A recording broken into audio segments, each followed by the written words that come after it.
welcome back. Today I'm going to talk about Count Dracula, which is this film. Stars Christopher Lee. It's one film he did in Dracula that was not Hammer produced. Now, years later, you also got Vampire Karakook, which was shot at the same time, and basically documentary footage it made in, because this film was shot in Spain during the Franco regime, and this is silent film. I've not watched this one, but I'm sure there will be a video on this one soon because a lot of people have watched it and loved it. But I thought I'd mention it. I was going to watch them both for one video, but after watching this, I thought, this is a what the hell is this film? Definitely, there's no way to avoid it. So there was meant to be a 4K version of this out this year, but it was delayed like half a year, so I ended up buying the European version just to see it on Blu-ray. And even that, the European version is pretty terrible quality, but you get to see the film. You get some fun extras involved as well. So, it was directed by Jesus Franco, who did a lot of exploitation films, and he did some stuff with Christopher Lee. I mean, he did the two last Fu Manchu films, which were absolutely awful. And this film, well, more professional than those two films, is strange, is the best way to put it. It's low budget, and they've tried to shoot much more of the book than the Hammer films. That's what got Christopher Lee interested, the idea of actually shooting some of the scenes. Because when he was Hammer's Dracula, you get very little dialogue, you know, which always frustrated him. He was just standing there and they was using his eyes and his just intensity to actually suggest something.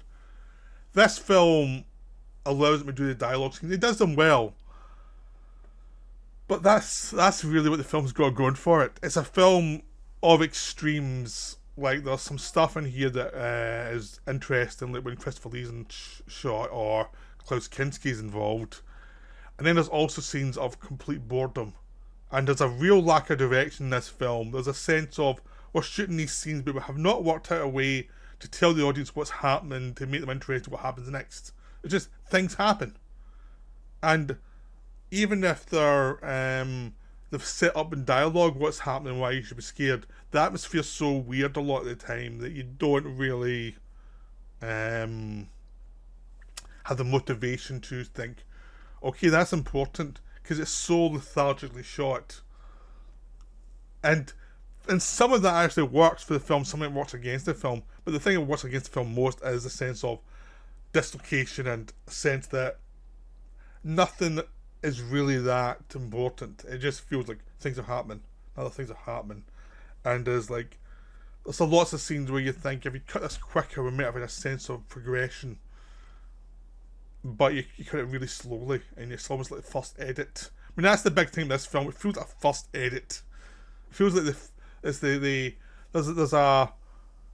a big thing in with directors, when they see the first edit, they're always thinking the film is a disaster and they're going to hell, cinematic hell.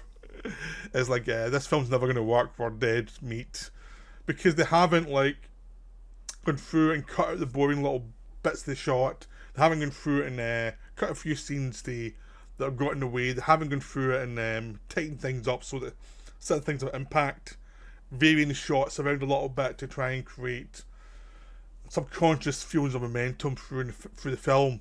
They haven't done any of that to suggest that there's something interesting going on.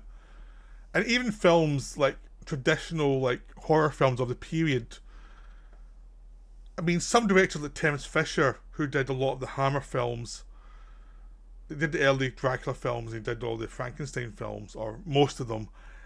He had a more leisurely shooting style, but they're still paced pretty good. They're still really well paced. You get a sense of momentum, because his shots had a purpose. You always had a sense of the shots had a purpose, and he would cut when he needed to cut to give a sense of purpose, and you let the atmosphere do a lot of the work for him. Which this film, his idea of the atmosphere doing the work is just to keep the shots, whatever you shot, just leave it and cut to the next shot and the next shot. And sometimes you have people walking around a carriage, just like, why didn't you just cut this bit? You don't need to see this. We don't need to see that Christopher Lee's walking around the thing. It'd be better if you didn't see it. It'd be more effective. This film has lots of people walking in corridors where you don't need to see them walking in corridors. It has strange effect shots. It's like, well, why did they do it this way? It doesn't make any sense why they do it this way. There's a section where you see the three brides of Dracula coming out of their coffin. And they do it as if they're like spectral spirits coming out of the coffin. And then it becomes solid. And so that just thought because of the angle they're at, that the three coffins were like miniatures. And they were doing it to save money. And then later on you see that one of those things were built. They're actually real. It's like, well, why did they do that way then? Because it looks like the whole shot was about having to try and cover the fact to do miniatures for these coffins. And it's just strange things like that, like the bats they have just look like cheap bats you can buy in a shop. And they just cut from the bat to Christopher Lee. There's no suggestion of a transformation anyway, it's just a cut. And it's always awkward, and it's always like, this needed something else with atmosphere. The film has all of those problems. I mean, basically, things are way too long, shots are way too long, and then there are shots that are just incompetent, and it's that thing.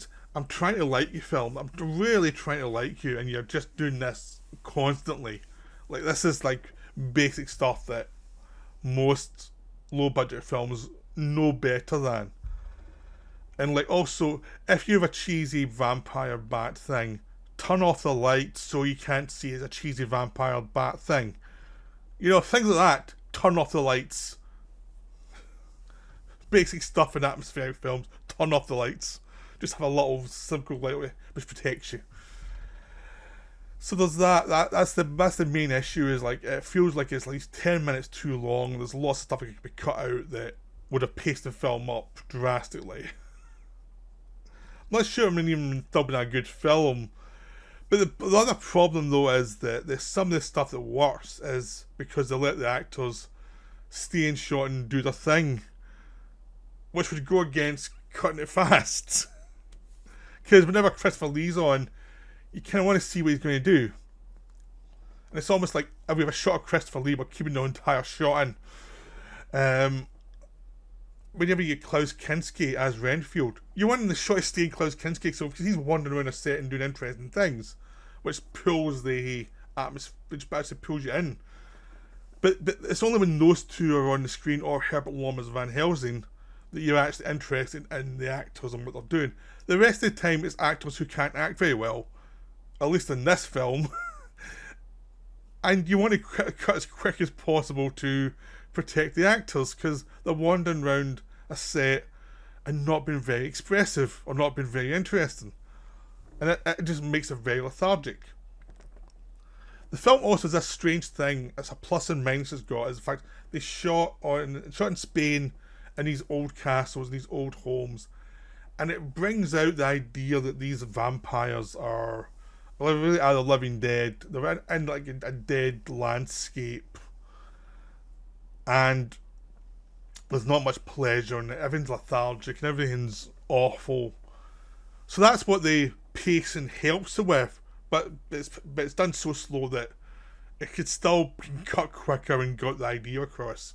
You know, that's one advantage it has, is a sense of the actual production, as they're shooting in real locations. It doesn't look like a set, and you do get a sense of, yeah, being a vampire is pretty horrible, and being undead is not very romantic. It's just like an existence. It's not like a drug addiction or something. It's just not a fun existence, and you're just murdering people, and the bodies are lying around somewhere, and it just has that sense of griminess that actually works for the film.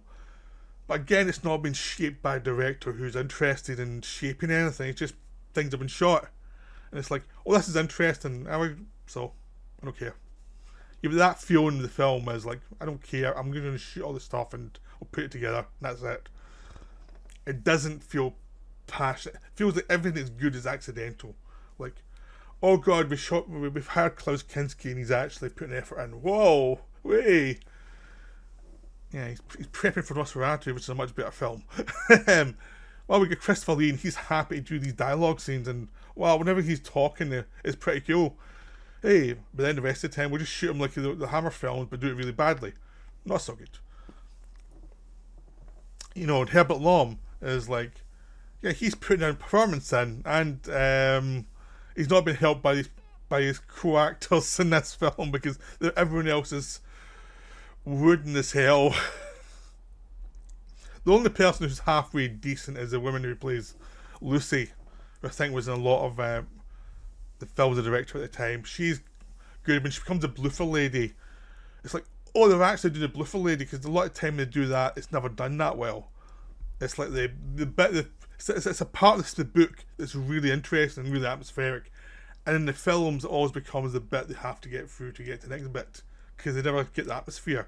And this one's actually closest you can get, where, yeah, because of the tackiness and lower budget and having to shoot in locations, it feels a lot more like the book than the other versions do. Plus they've cast the part properly, and she feels atmospheric, and it's like, well, for like 5 minutes here, this was really good. And for the 5 minutes you see with Renfield, every so often you get 5 minutes you get. And I don't think they shot that much of Kinski, but I think whatever they shot they put in, because it was always good. And it always felt longer and more important to the film. So there's these bits that really work, and then there's other bits that really don't. Like, the script is, the established Dracula as a threat, and he like lives next door to them, is brought up pretty quickly, and becomes really tacky plot, and even though it's from the book. And then when they know where he is, then he comes after Mina through this other plot device of being at an opera or something, which is just stupid because you should be running by that point. And it's a weird plotting thing where Dracula's not doing the logical thing, so he's not scary. That's a sense of, one of the big problems this film has is Dracula's not scary at all. Now, they've got Christopher Lee playing Dracula, they've got him doing a good job of it, but the actual plot mechanics the writer and director have to do to use this presence to suggest the threat always is incompetently done. So no matter what Christopher Lee does, it goes against everything the director and writers are doing, go against whatever he's trying to do. So it becomes this kind of clunky mechanic that normally works in Dracula films. Dracula went off screen and been talked about, usually work, but you need to have like good actors who can make the scenes work, like Peter Cushing. Here they have Herbert Lom, who does a good job, but some of the other supporting actors in other Hammer films tend to do it better than these stiffs they've got here. And that's been kind to some of these performances. And later on, you have the chase back to Castle Dracula, which is done in a kind of we don't have any money lethargic version. You do have a nice moment where they kill the vampire brides, and they seal up the vampires, the Dracula's grave, and then the next bit where they burn them alive and throw them over the side at the end's fun. But again, it's very lethargically done. It's like, we shot this scene, and this scene. Did you shoot the scene in between that would have given you some tension? Nah, we ran out of money for that. Things just happen. That's the big thing in this film. Things just happen. It's like, this happens, that happens, that happens. There's not in between things that of what tends to give the film some energy. But the lethargic nature and the shooting locations does give it an interesting feel. So it's just a weird film. It's not good, but it's not uninteresting either. It's like, it's one of those films I'm glad I watched, but it's just for certain things like Kinski and Christopher Lee and Herbert Lom. But there's other bits that are like, oh, what the hell? And again, they get the blue-related bit done well, but then there's other bits that should be easy to do that, that aren't. Like Dracula in a big city being scary should be scary. It should be a home run. Instead, it's a nothing. It's just nothing interesting. So it's a weird film. It's a strange film. I definitely try and watch it, but the Hammer films are much better. Even the worst of the Hammer films, they have kind of craftsmanship, and they have sort of belief in the melodramas that they're presenting to you that work better than this. And there's some shoddy Hammer Dracula films that I'm very fond of. So I'd rather have watched than this. I mean, there's only one vampire film from the Hammer period I'd say is worse than this, and that's Lust for a Vampire. All the other ones are better than this. Are much more watchable than this. But yeah, this one is a bit of a mess. But it's interesting to have seen. But it was like, yeah, there's some scenes need to cut down a bit, and other scenes need to be shot to make this work. So, I hope you enjoyed this video. What the hell is this? I'll be back soon with another one. Bye.